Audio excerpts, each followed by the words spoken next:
Whoever had entered the room decided to investigate the sound and was now pointing an insanely bright flashlight right at me. Blinded by the light, I crouched into an athletic posture, ready to pounce if necessary. "Raven," a voice hissed from behind the flashlight. "What the hell?" Andrew wasn't happy. I sighed.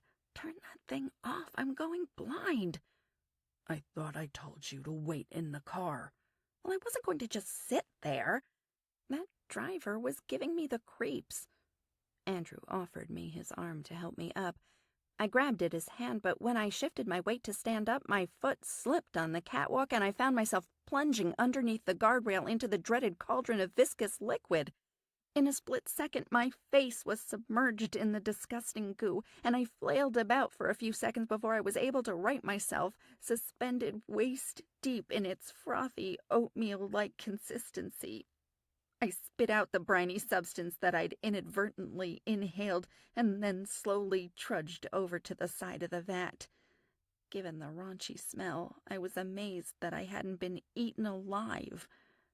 Andrew reached down to grab my hand and managed to pull me up mostly by my shorts, and I flung myself onto the catwalk and coughed up half a lung. I thought I detected the faintest of smirks on Andrew's face. He looked me up and down in the dim light. "Careful, this floor is pretty slippery."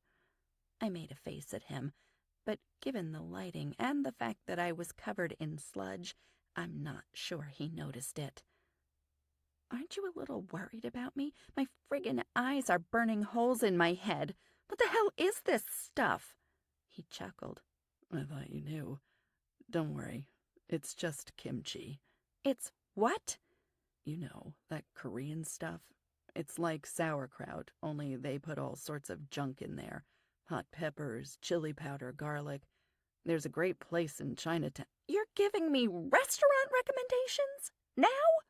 Let's get out of here and find somewhere I can wash up." "Not yet," he whispered. "We've got to find Divine. That's the only reason I came up here." "You lost him?" "Kind of. There's a little studio in the basement near the front. He got his photo taken by some Korean guy named Juno. Then this guy spent a couple minutes playing with it on a computer and printing it. I think it's got to be a fake passport or something like that. No one would go to all that trouble for something easy like a driver's license."